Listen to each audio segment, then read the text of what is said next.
Let's talk about pricing strategies, pricing objectives, pricing methods, and the how-to of it. So, pricing objectives. The internet has given pricing power to both buyers and sellers. Buyers can now compare prices and products worldwide. We can stand in front of what we are thinking about buying with our phone, and we can look up the price of that very product across the board from other sellers. Sellers can now collect data on us, on our buying habits, our spending limits, our preferences.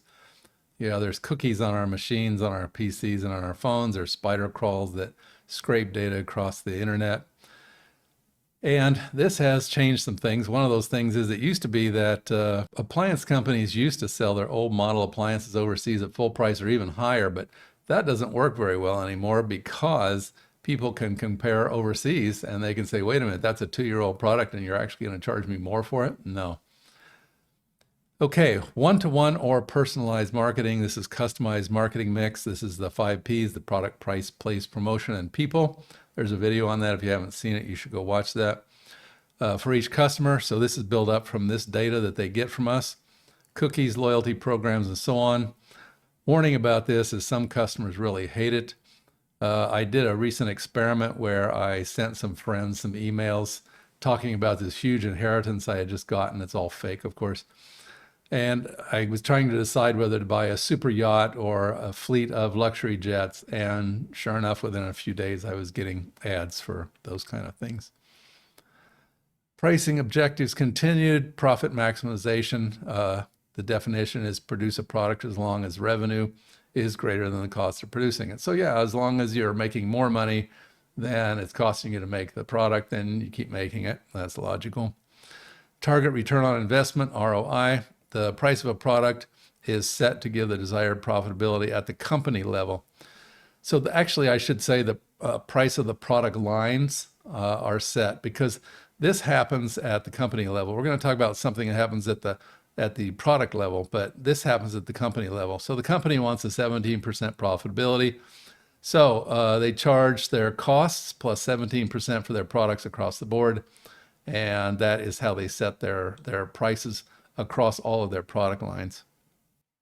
Then there's value pricing, which is offering the target market a quality product at a fair price with good service. So an example of this is Costco. In the past, it used to be Sears. You could go into a Sears store and didn't matter whether you were buying bedding or lawn and garden equipment or whatever it was, you got a good product at a good price. It wasn't the cheapest and it wasn't the most expensive, but whatever you bought was a good value. Nowadays, that niche is being served by Costco. So the points involved are value pricing offers products that do as advertised, they exceed expectations, they deliver fact over fluff to the customer, it offers actual guarantees, and works towards long-term relationships. Again, it's not about low pricing, it's about delivering a good product at a good price. Okay, pricing methods, markup pricing. This is where a markup is added to the product level cost to make the final price. So the selling price of a widget is the cost of making that widget times 1 plus the markup percent. So example, a $100 cost to me, I want to mark up 40%. The selling price would then be $100 times 1 plus the 40% here equals 100 times 1.4 or $140.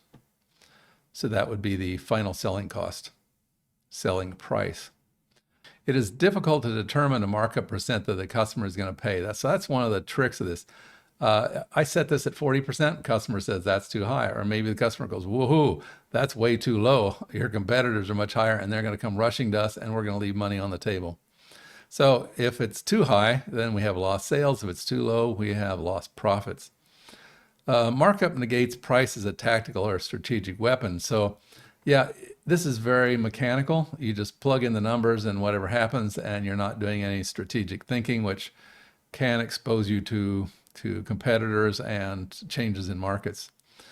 Markup pricing is predictable and can give information to competitors. Yeah, if the competitors figure out you're doing 40%, they can figure out what your cost structures are. And if they can beat those cost structures, they can beat you. Okay, break-even analysis and pricing. Break-even is the sales at which total revenues equal total cost. So total revenue equals total cost. Theoretically, the lowest price or number of units that must be made to cover all costs, so fixed plus variable. We're going to have more detail on this in another video, so just kind of get the general idea at this time.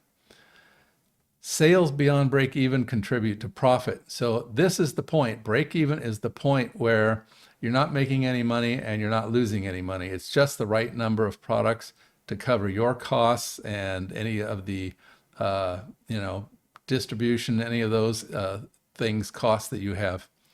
So a markup percent or similar can be added to the break-even price in order to start making profit.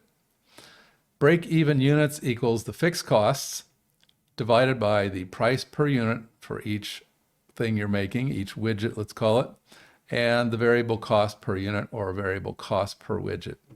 So let's do an example, and that will give you a better idea of what's going on. A company produces widgets. The fixed cost, rent, salaries, all that stuff is $100,000. The variable cost per unit, so this is a total cost across the board. Variable cost per unit, so this is per piece, per widget. Materials, labor, whatever, it's $20 per unit. The selling price per unit is $50 per unit. So the break-even quantity would be $100,000 divided by 50 minus 20, or 100,000 divided by 30, and that is 3,333 units, and we really should round it up for safety purposes. So they must sell 3,334 units to cover all costs. So selling more will generate profit. So going above this number says you're going to be making profits. Again, we'll cover this in more detail in another video. Advantages, the pricing insight. It sets a minimum viable price to avoid losses. So yes, you can go back to that formula and you can look and see at the price, and you can play with this price and see where your break-even changes, how many units you have to sell at a given price to avoid losses. Financial planning. So forecast sales needed to reach the profit level. Yeah, so this is good for when your finance person comes in and says, when are we going to start making money? When are we going to stop borrowing money? When are we going to go from loss to profit? Cost control. It shows how cost structures, fixed versus variables, affect profitability. And this can be important because you need to know which one to focus on if you're having issues, like are my fixed costs the thing that are hurting me, or are my variable costs? And risk assessment. This shows how price, cost, and volume affect the break-even point. Disadvantages. So yeah, break-even assumes all units are sold at the same price at constant costs. So this means that your costs are the same from day one, and oftentimes costs will go down over time as you buy more stuff from your suppliers. They'll give you price breaks. It shows the number of units needed to sell, but it doesn't tell you if the market's going to buy them. So yeah, we build 3,334 widgets. Maybe the market only buys half of them.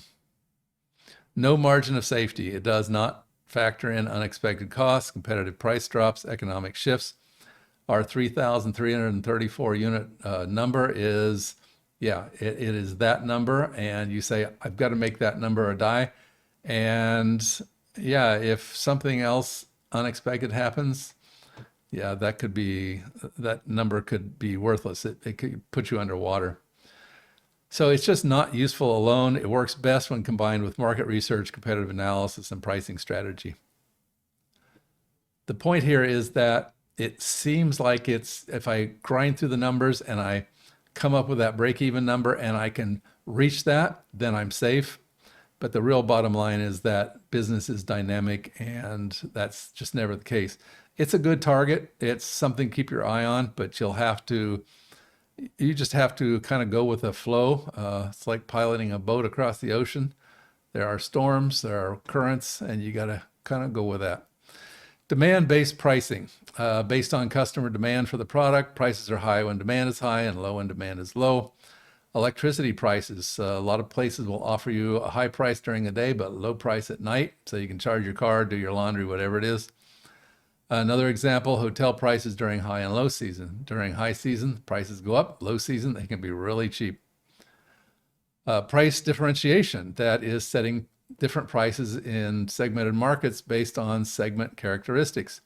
So this could be the time of purchase, time of year, time of day, type of customer. Is the customer willing to pay more? So is it like a first class seat in an airliner, or is it economy?